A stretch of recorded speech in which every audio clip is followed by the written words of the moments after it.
todos, benvidos á área de medio ambiente de Cascrén.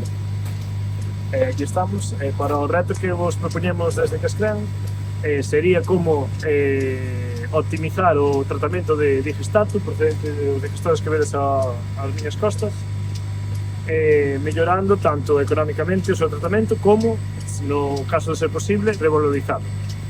Para eso, o que vos vou é un pouquiño contar como traballamos na actualidade.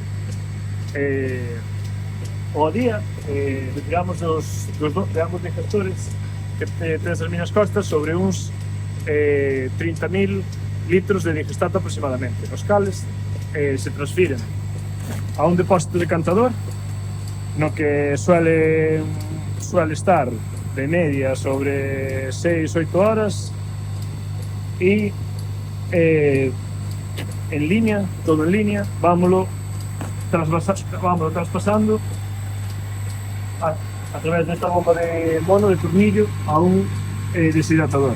Neste deshidratador, previamente, o que realizamos é unha inyección nunha preparación de floculante en línea,